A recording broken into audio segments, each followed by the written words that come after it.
Thank you. Senator Capito. Thank you, and welcome, Mr. Nolan. Thank you for your service and long years of service. Let me ask just a quick question. Is the FAA workforce in the office 5 days a week now? No, ma'am, they're not. Do you know how that breaks out? 20% are?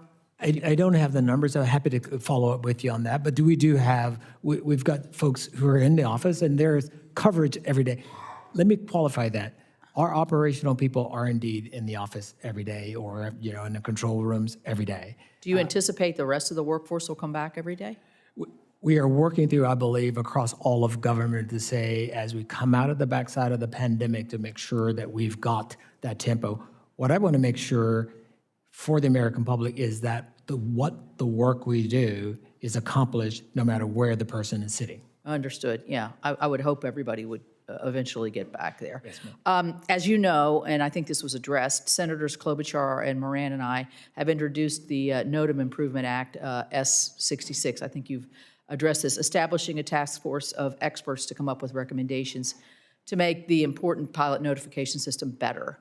While I know you've been trying to improve the system for years, can you tell us the benefits of having this legislation and assembling these experts with a clear list of objectives and deadlines to give recommendations? Could you address that? Well, thank you. What I can say about that is we support the goals of this legislation, and we're working in that level. We are working with industry stakeholders. We work with an earlier group as we started the journey of modernizing our NOTAM system. Do you think that having that stronger NOTAM system would cut down on the 1,732 runway incursions we saw in 2022? I certainly think getting to that advanced system, prioritizing all the things that we've talked about here this morning, will make the system more resilient. And so I'd love to see us get there quicker. Let me ask you this about contractors. We've noticed that, and you noted cybersecurity are a major issue. And we are also concerned that, as Senator Duckworth was talking about, the contractor unintentionally deleting files, causing the outage on January the 11th. You stated that new protocol requires more than one person to be present when database work occurs. Can you tell us how many contractors have access to the NOTAM system? And does the other person that needs to be present, is that an FAA person, or is it could they be a contractor?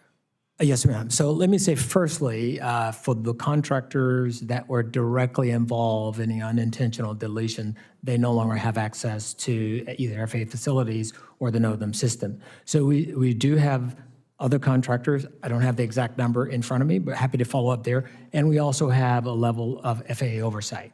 And so so it could be either or. Yes, ma'am. There is always FAA oversight. Okay. I was going to ask you a question about 5G. We've had hearings in this committee on the issues between the FAA and the FCC. And I know Senator Duckworth is going to do some questions for the record, but what is your communications strategy with the FCC on this so we don't run up against another deadline and have another hearing and then everything seems to break down? Thank you for the question. We are working very closely with the FCC and the NTIA, as well as the industry, on all things 5G. We've got a regular cadence of meetings with the FCC on this, and we are in a position where we have better alignment, and we've got an absolute sense of transparency going there. Well, I would encourage that. Let me ask you a question coming from a rural state with smaller airports.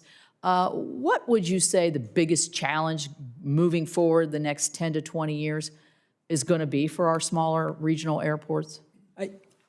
What gives me, a lot of hope is as we start to see advanced air mobility. I mean, it really excites me. And that ability to not only go between cities, but to connect smaller cities as well. When we think about urban air taxis and what the possibilities are there, I think it's fascinating, to be quite honest. We continue to look at how, what's that level of support. I can't speak to the economics of it. That's not within my purview. But we are a strong supporter of our system. We look for ways, how do we support, certainly from a Federal Aviation Administration. Thank you. And I would like to just thank you and your representatives that are in West Virginia. We have a lot of contact with them.